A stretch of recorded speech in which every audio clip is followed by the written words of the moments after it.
Welcome to another video with Leslie.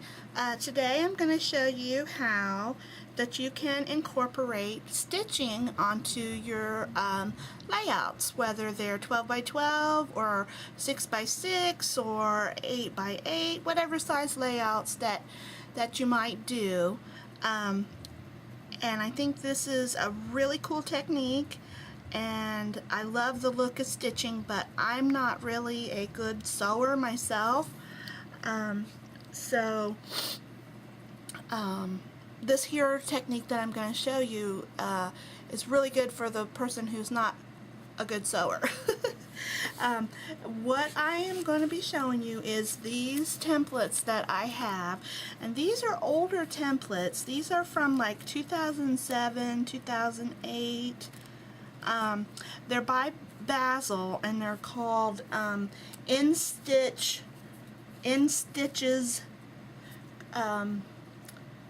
stitching templates. And what I'll do is I'll put a link down below that you can try and find these. It looks like they still are available for purchase, so I will put the link down below so you can see some of them. But as you can see, I have several different ones, and they come in like sets, and they're not very expensive. What I'm going to show today, what we're going to do is we're going to do the swirl. This one right here, we're going to do this kind of flourishy swirl. But I have the flourish set, I have the dog set. What else do I have? This one says family, laugh, friends, love, some hearts, some flowers, princess. So I mean, there's just all kinds of different templates that you can use. So I'm going to show you how to do that. So what I'm going to do, and I just keep them on this huge ring for storage. It makes it simpler. So what we're going to do today is we're going to do this flourish right here. So I'm going to take that off. Okay. So what you'll need is your cardstock. You know, you can either do it as a small thing and then add it to your layout, or you could do this directly onto your layout, whichever your preference is. But for demonstration purposes today, I'm just going to show you on some plain cardstock. Okay? And then you'll need, of course, a sewing needle. And then this is embroidery floss. I used to cross stitch a lot, so I have tons of this and tons of colors. So you'll need the embroidery floss. You'll need some type of piercing tool. This is the Tim Holtz tonic one that I use, and some scissors. And then if you have one of these little foam mats, this will help you to do your piercing. So, or if not, you could probably do it like on a mouse pad. It might work that way also. So basically what you're going to do, it's really a simple technique. You're just going to, let me zoom in just a little bit. Oh. Okay, I think that's good. What you're going to do, the good thing about these is, you know, you can use these as many times as you like, and I really like that. So you just take your piercing tool, and you're just going to go through, and you're going to follow the template and just make your little holes. Very simple. Okay.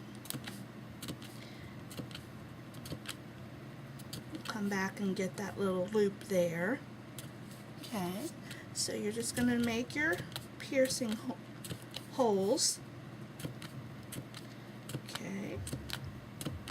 Alright, and once you get them all done, all you do is take it off. And now you have the swirl on your paper. Okay. I love these templates, and I haven't used them in a really long time. But I need to start using them again. So you take your embroidery floss, okay, And then I'm just going to take, I don't know how much. And then, as you guys know, embroidery floss comes in 6 strands, but you don't need all 6 strands to do this. I mean, if you wanted to, you could. If you wanted like a more bold effect, thicker, you could do it with all 6 strands, but I usually just take 2 or maybe sometimes 3. So you just separate your strands. Okay.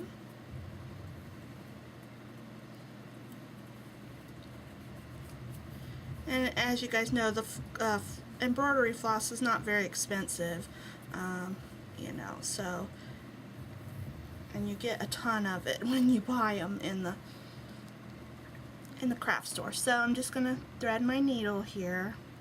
Okay, we're going to get started, and you just make sure your knot is big enough that so it won't come through the holes. So we're going to get started, and we're just going to, you always want to start from the back so that your knot is flush against the back of the paper. Okay, and then you're just going to go up, and then you're going to go down into the next hole. Let me zoom in a little bit so you can see a little better. Down into the next hole. Then you're going to go up into the next hole. Okay, pull through, and then you have to do what is called like you have to go back into the previous one, the previous stitch, to make it go in a line. Okay, so see how that made your line? Okay, so then you just go to the next one, up and then back down into the previous hole. Okay, go to the next one,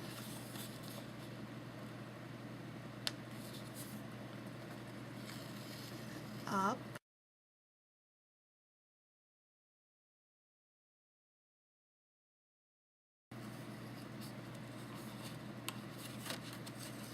okay, and now we're at the end.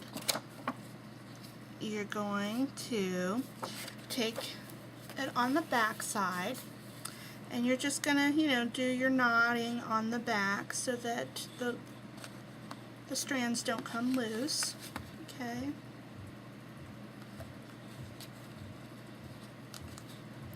and I just do that 2 or 3 times to make sure that it's tight and it's gonna stay and not come loose. Okay, now we didn't have enough thread to go back and pick this up, so that's why we're doing the knots here. Okay, so then we'll have to get a new thread to go back. Just cut off the excess. We'll have to get a new thread to come back to get this little part right here. So let me get my needle threaded again.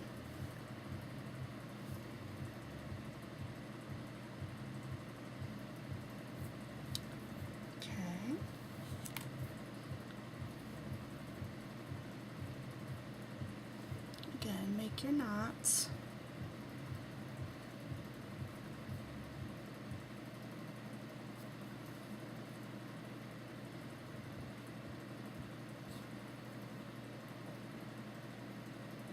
Okay, so now we're just going to go back and pick up that little piece off the side.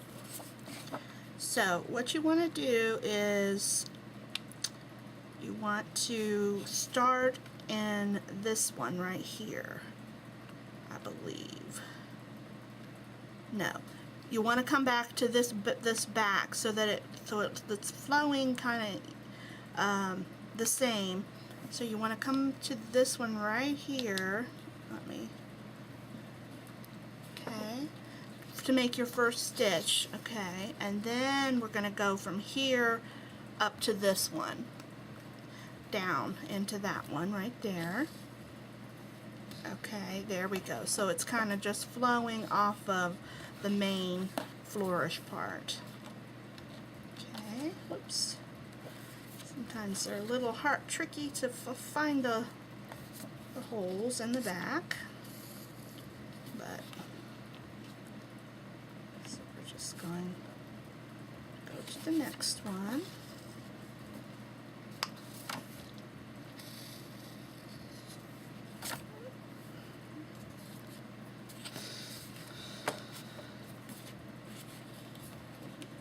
Okay, and then go to the next one.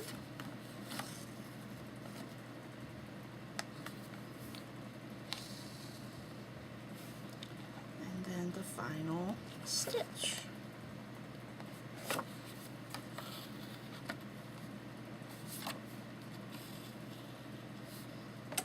Okay, and then you're going to go do the same thing on the back. Turn it over, go to the back, and then make your knot so that it doesn't come loose.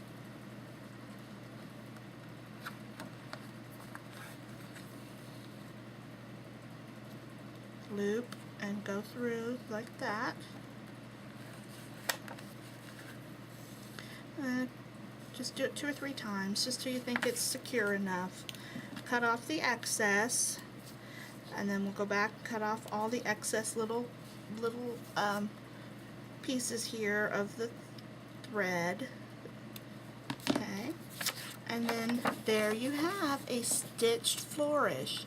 Okay, now what you could do after this is you could go around and you could, you know, cut it out and make it like an embellishment, or like I said before, if you actually do it on the layout, you know, it would be stitched and look just like this.